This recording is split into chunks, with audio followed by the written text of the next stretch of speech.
A powerful storm ripping through parts of southwest Florida earlier today, leaving a path of destruction all over the area. Garage doors torn off, debris from homes tossed across front yards, and power poles knocked over, landing on top of cars. Thanks for joining us at Fox 4 News at 10. I'm Warren Wright. We have team coverage of the damage the storm caused. For In Your Corner, Stephanie Tinoco and Adam Penskar are in South Cape Coral. And we also have a crew out on Pine Island.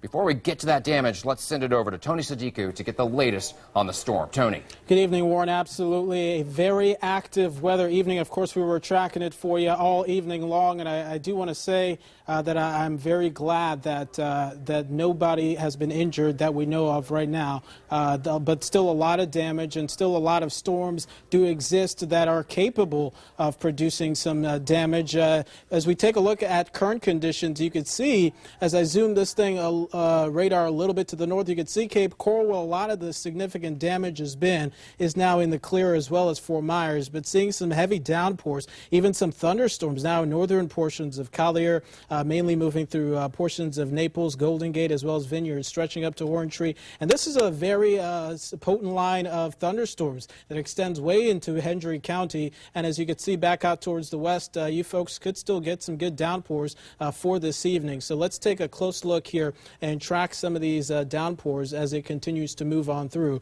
portions of Naples, as well as through south on 41. So it's still important that if you do live in any of these areas, even though we don't have a weather warning in effect, that you still remain indoors, as not only do we have reports of some storm damages, power outages.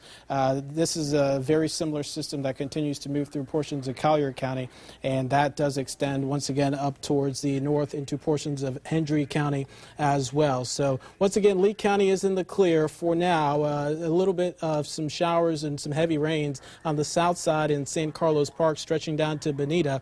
But as you can see, we are seeing some of the heavier downpours, even some lightning associated. And some of these, this particular storm is capable of not only some significant wind damage, but also some hail. Of course, I'll continue to have another update and let you know when this system moves out here in just a little bit. Warren. Okay, as Tony showed us with the radar, he's given us the big picture, but the southwest Cape Coral area has been hit the hardest by this storm. Areas from Veterans Parkway to Cape Coral Boulevard and Chiquita to Del Prado seeing the most damage, including a tornado that was confirmed by the National Weather Service.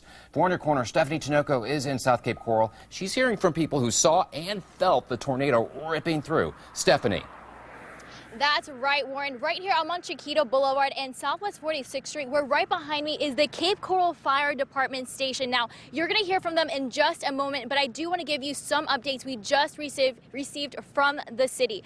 I want you to know that if anybody can't get home, there is the Red Cross setting up at Oasis High School, and I'm told anywhere from 2 to 4 hours before anyone can really get home. I'm also told there's going to be people knocking door to door to make sure everyone's okay and check out some of those damages. Now, like I said, there is an app that went out, an alert that went out that alerted a lot of the people here to let them know there was a tornado warning, and thanks to that, a lot of these people found out about it. Now, go ahead and hear from these families who experienced this firsthand. Sitting on that patio, and we started seeing like lightning and then big flash in the back, and then next thing we know, it's we heard it sounded like a freight train or a Boeing. Like a 747 coming overhead. And like a what? Like a 747 coming overhead, and we said, oh, it's a tornado, and we ran and hid. Yep. And where did you hide? We hid in the laundry room. What did it sound like? Like that, right? Pretty much. It's quick too. We got the thing on our phone, and then after that we all ran in the house and we just saw the fence start flying. So you got the warning? Yeah. Yeah, it shocked us. It came out of nowhere. The alarms didn't go up until after. Right. Celebrating my grandson's 3rd birthday. Yeah. And everybody's outside. I got to push them in the house.